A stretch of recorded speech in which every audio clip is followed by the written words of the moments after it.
Hello, everybody. Um, I just wanted to jump on this morning because there's been some news about the Suzanne Simpson case. Brad Simpson's been indicted, and his defense is challenging the indictment by the grand jury. So I thought we'd listen to a video about it. For those of you who don't know, Suzanne Simpson was an Almost Park woman who went missing from her home after a fight with her husband, um, a physical altercation that was seen by neighbors, and then screams were heard in the woods afterwards. So, um, beautiful lady, had 4 children. The youngest was 5 years old. Very sad situation. Um, the family believes that she is not alive anymore. So, yeah, just really sad situation. Let's go ahead and watch the video and then we can discuss it real quick. Okay. Everybody see it all right? Okay, it was really tiny, so I made it a little bigger. Let me see if I can make it bigger yet.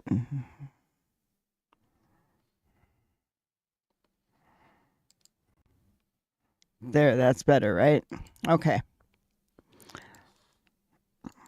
But we do start tonight with new details in the case of Brad Simpson. He is the husband of missing Almost Park mother Suzanne Simpson. A grand jury indicted him yesterday in his wife's disappearance. News 4 San Antonio's Mariah Medina joins me with the very latest on this case. Mariah?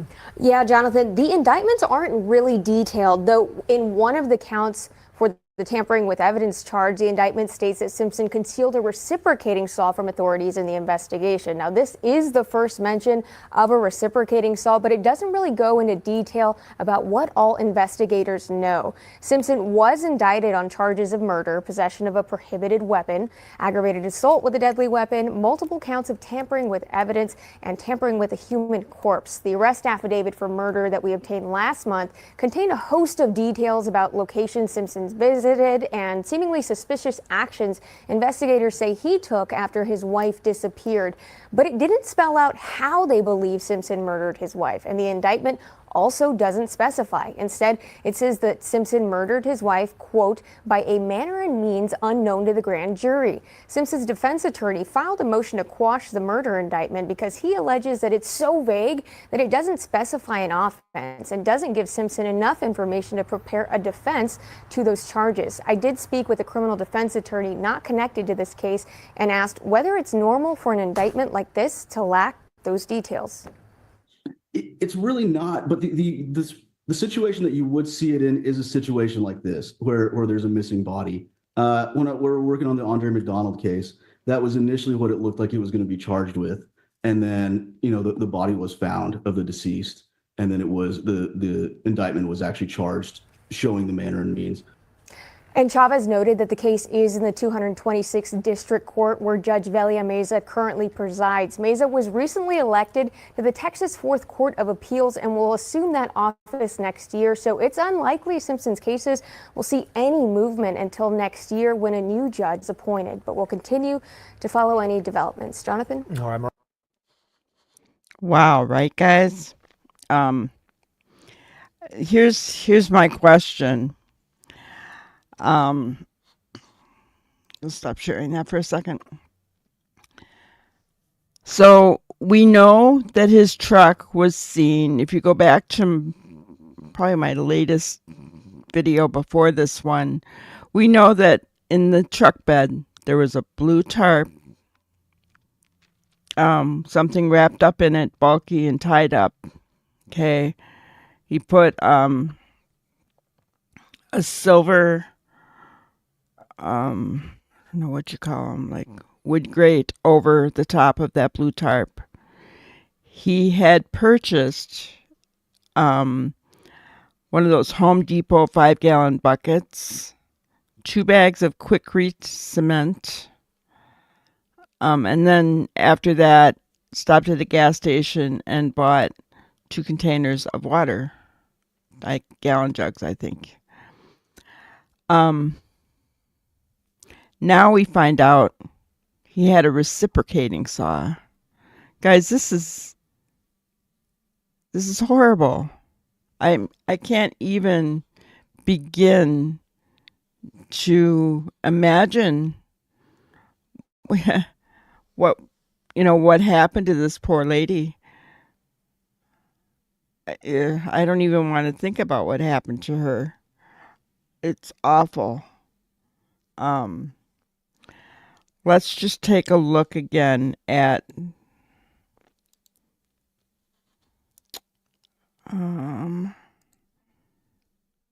the actual report. So defense challenges indictment, claims vague evidence in Brad Simpson murder case.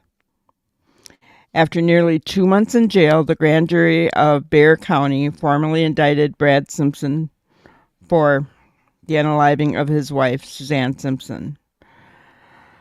But newly released True Bill of Indictment gives more insight into how the grand jury came to its decision. Suzanne Simpson, a mother of 4 and a realtor, was last seen on October 6 at her home in Olmos Park, Texas, right near San Antonio. More than 24 hours after she disappeared, her husband, Brad Simpson, was arrested in Kendall County. Olmos Park Police Chief Villegas says Simpson has been uncooperative with police. His family, guys, is even begging him. His own brother is asking him, pleading with him publicly to cooperate with the police and tell him where Suzanne is at. On October 16th, the Bureau of Alcohol, Tobacco, Firearms, and Explosives published an affidavit that charged Brad Simpson with the unlawful possession of a short-barreled rifle. Brad Simpson was officially indicted on December 3rd for Suzanne's unaliving. In the unaliving indictment, it said that Brad Simpson did commit an act clearly dangerous to human life that caused the unaliving of Suzanne Simpson by a manner and means unknown to the grand jury. The indictment also sheds light on the aggravated assault charge, saying that Brad used or exhibited a pew-pew, namely the hands of the defendant, and an unknown object to the grand jury that was intended to cause Suzanne's unaliving and serious bodily injury. Brad Simpson is also charged with tampering with physical evidence with the intent to impair a human.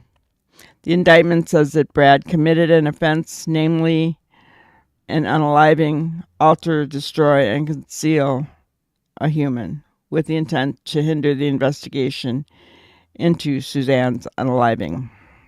Sorry, guys, I have to use these code words because YouTube doesn't like a lot of these words that are in here. So, the indictment also says that Brad also concealed a fully automatic pew-pew, a 7.62 by 39 millimeter caliber select fire pew-pew that was not registered with the ATF or National Firearms Registration or classified as a relic or curio. Investigators believe that Brad did this to impair its availability as evidence in Suzanne's unaliving. A reciprocating saw also came up in the tampering with evidence indictment, as they said Brad knowingly concealed the saw to hinder the investigation. I wonder how they found out about the saw, huh? Authorities have done extensive searches at landfills in several different counties since the night of her unaliving that possibly began with an argument. According to the police report, a neighbor who lived across the street from the Simpsons' home off East Almos Drive told police he saw Brad and Suzanne arguing outside his window. The two then began physically fighting with each other, with the neighbor saying he saw Brad grabbing her upper torso to gain control of her body. He said Brad was clearly trying to keep Suzanne from running away. Brad Simpson had a cell phone on him at the time of his arrest. Officials located 2 notes titled The Next Life and Last Will and Testament. In the notes, Simpson apologizes for physically assaulting Suzanne Simpson one time in August of 2023 and again on 10/6/2024. Officials say these notes were created on 10/8/2024. Blood was found in Simpson's truck, but authorities write in the affidavit that it belonged to Brad. The affidavit says Suzanne told her banker that Brad often took her phone away from her, but told her to tell her children that she lost it. Suzanne also told the banker if she went missing to look for her in a lake. And just a side note there, many of the lakes in that area are way down, guys. I'm talking way down. They've been experiencing a severe drought in this area in Texas. So many of the lakes are dried up. So Brad Simpson's attorney filed a motion to quash the indictment, saying that the information that led to the indictment is vague, indefinite, ambiguous, as well as saying that it doesn't properly inform Brad of the nature of proof against him so he can formulate a proper defense. The information is fatally defective in that the specific description of the manner and means in which each section of the Texas Penal Code are said to have been violated is vague, said the motion. The public defender said in the motion that they don't know how the state intends to prove that Brad unalived Suzanne and that he's being denied his ability to prepare a defense. This indictment comes after Simpson's attorney filed a writ for an examining trial and hearing on the bail amount. That filing asks that prosecutors show a probable cause they had to keep Brad detained on the charges he is facing. That was supposed to be heard next Monday, but now that Simpson has been indicted, the examining trial is off the table. We reached out to his attorney about the indictments, but his attorney had no comment. So there you have it. That's what's going on, guys. And I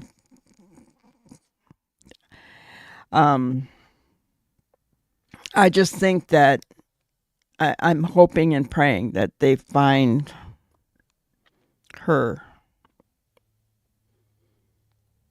or what's left of her.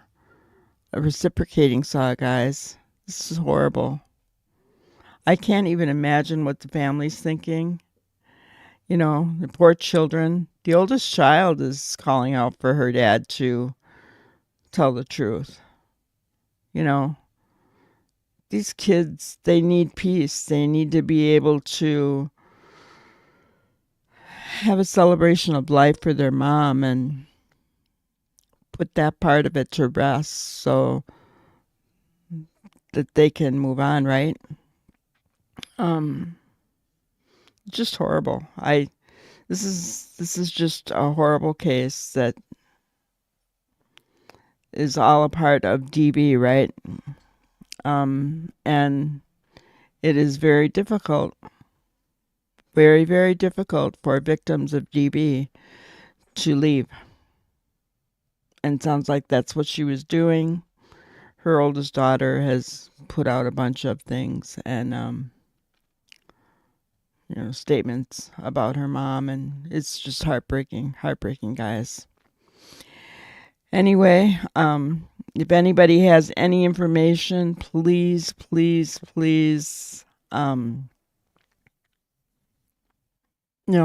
call your local 911. Call the Olmos Park Sheriff's Office. Let's do what we can to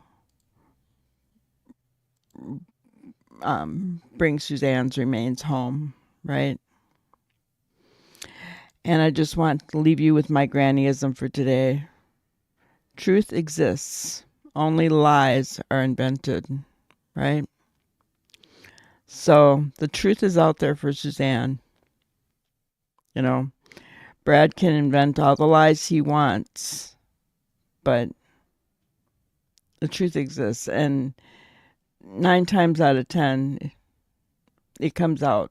So we have hope in that. All right. Thank you guys for being here. I'll see you tonight, 6:05 p.m. Central Time, for our continuing series on Where is Sebastian Rogers. Thanks so much, guys. Have a wonderful day. Thank you for watching another episode of Granny's Crime Busters. We really appreciate each and every one of you. Don't forget to subscribe and like and even share the content. You can follow us on any of our other social media platforms at YouTube, Twitter, Instagram, Facebook, and TikTok. We really appreciate you guys, and you can also email us at granny'scrimebusters@gmail.com. Thank you so much, and we will see you on the next one. Thanks, guys.